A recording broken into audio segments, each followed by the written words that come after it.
But I think this idea of what we normalize in our culture is so important. If you think back just 100 years ago, when women didn't even have the right to vote yet, when it wasn't exceptional at all to be overtly racist, that there were just expectations in our culture that we have moved past. And the fact is that the world is changing faster than ever, and today is the slowest it's ever going to change again. And that cycle keeps accelerating. The question is, in which direction? And I think that each of us, if you've got a keyboard, if you've got a device that's connected to 1 billion people, has a chance to speak up in a certain way. So I've blogged every day for a lot of days in a row, because it's a privilege. The idea that you can share an idea and say, what do you think of this? Or I assert that, and see how that contributes to the next thing, why wouldn't you? Everyone should blog every day, even if you do it under another name. Like, I get that some people don't want to reveal their own self in this way. I don't blog every day because I have a new blog ready. I blog every day because it's tomorrow. And that idea that there's going to be something from me tomorrow on the blog challenges me today to think about what's the smartest, biggest, most generous contribution I can make tomorrow. And that pattern continues. And part of what we get stuck on is we say, I don't feel like doing X, Y, or Z, so I don't do it. But the opposite is the way that habits are created. If you do something every day, then you will come to feel like doing it. So don't wait until you feel inspired or creative. That never works. I've never seen that that works. From anybody, right? It's all about discipline. Yeah. If there's only 3 people in the world you're making this for, and they don't like it, you're toast. Got it. Right? That this whole idea of Kanban, that making the supply chain really thin, making sure that the quality of each piece is just right for those 3 people, makes it a much bigger obligation on your part. Whereas if it's 1 million people, you're like, whatever, fine, you didn't like it, go ahead, I got others, plenty of them. And that shift, that's where it becomes magical. And if you name any artist who has stood the test of time in whatever field, that is what they did. What they did is worried about a few and ignored the non-believers. We're scared of intent because if you announce your intent, even to yourself, it makes it way more likely you're going to fail, right? So we go into the store and someone says, can I help you? You say, I'm just looking. I'm just looking is a statement of no intent. And that's the way many people have been trained to go through life, because the system wants you to have no intent. It wants you to do your job, get paid, buy stuff, put it in a storage unit, watch TV, repeat.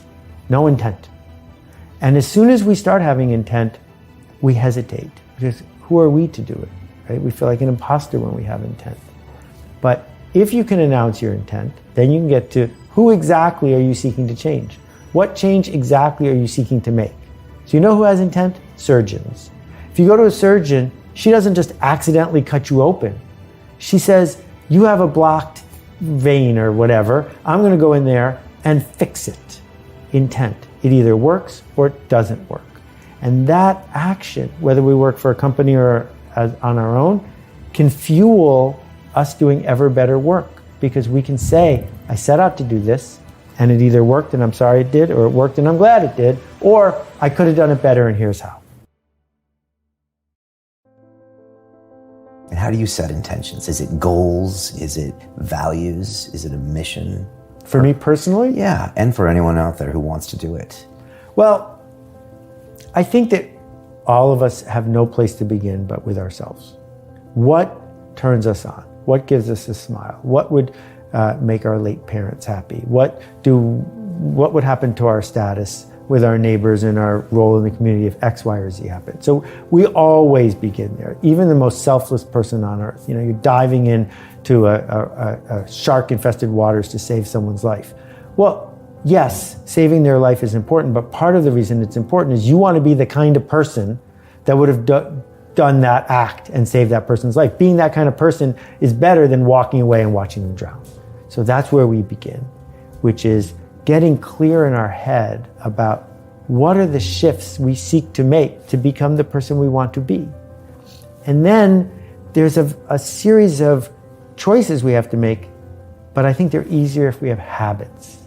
Habits get us results. Goals are results.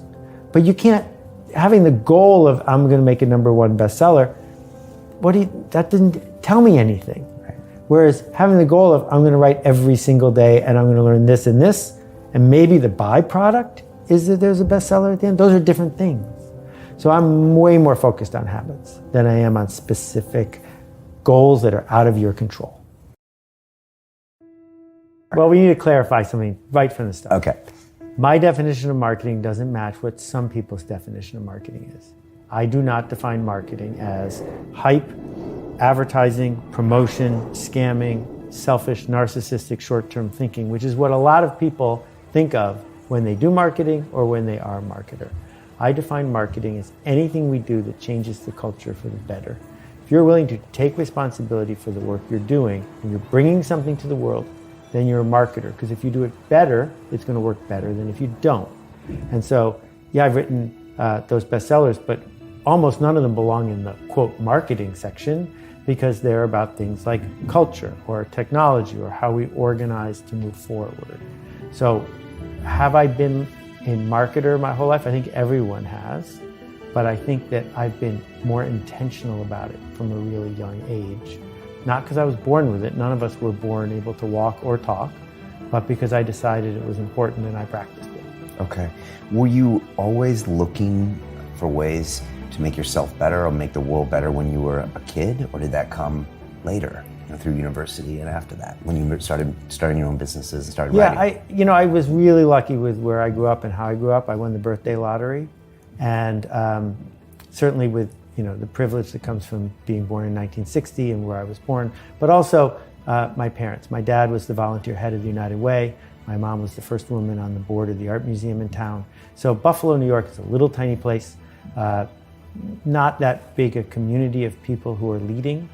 And so my parents certainly weren't wealthy, but we grew up acting like we were leaders in the community. And so there were always people traipsing through my house. And I grew up thinking it was normal to decide to contribute in some way, through example, through direct contribution, whatever it was. That's what normalized in my house. And part of the work I'm trying to do in the culture is, now that we are not just in our house but online, the more we see that, the more we learn that what's expected of you is that you will be part of something and make that thing better, the more likely people will act that way. The idea of the media ecosystem and all the noise that's out there and what happens when you give everyone a microphone. Steve Martin famously said that half the people are below average, and it doesn't matter what you're measuring, they are.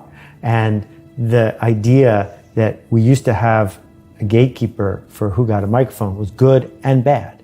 It was bad because it silenced voices we needed to hear. But it was good because it also kept microphones away from people who wanted to tear things down.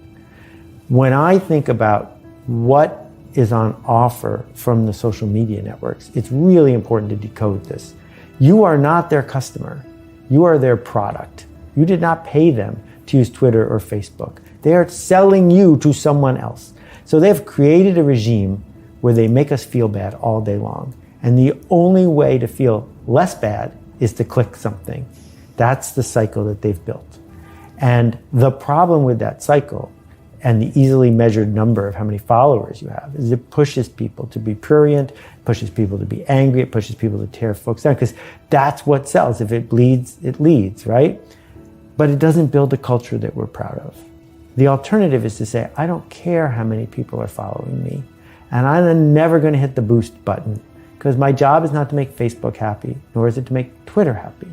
My job is to create a body of work that I'm proud of.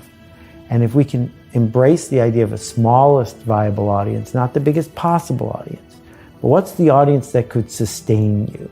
10 people, 100 people, 1,000 people, it would be enough. And once you can get comfortable with enough in a world of infinity, it doesn't really matter how noisy it is. I'm notorious for saying there's absolutely no such thing as writer's block. When I talk to people who say I don't have anything to say, when I talk to people who say they have writer's block, I say, show me your bad writing. Show me the stuff you've written that's no good. They don't have any. I said, if you show me enough bad writing, I guarantee you some good writing will slip through. You can't help it. It will slip through. My friend Isaac Asimov wrote 400 books, published them in the old days when it was hard to publish that many books. And I said to him, how do you do this? And he said, every morning I get up and I go to the typewriter, and from 6:30 to noon I type. And it doesn't matter what I type. And what happened was his brain realized he was going to type anyway. You might as well type something good. I've been told that writer's block is when you put too much emphasis on what you're about to create, as if it matters more than it does, and that stops you from doing it because you're worried about the judgment or how it's going to be, and you should just stop that and just write. Yeah, I think that's an interesting way to go at a similar idea, which is that no one gets talker's block. No one gets walker's block. That if you are physically fit, you can do those things. But when it comes time to put it in print, you're saying, oh no, something big is about to happen here. And I guess what we're both saying is this discipline of going through the work of doing it. And when I say writing, I don't mean writing. I mean leading, connecting, inspiring. Whatever it is you think is important begins with the word. It begins with, what are you going to say next? How are you going to bring this digital idea, even if you're speaking it, it's still digital, it's letters, to the next person so that it makes a difference to them.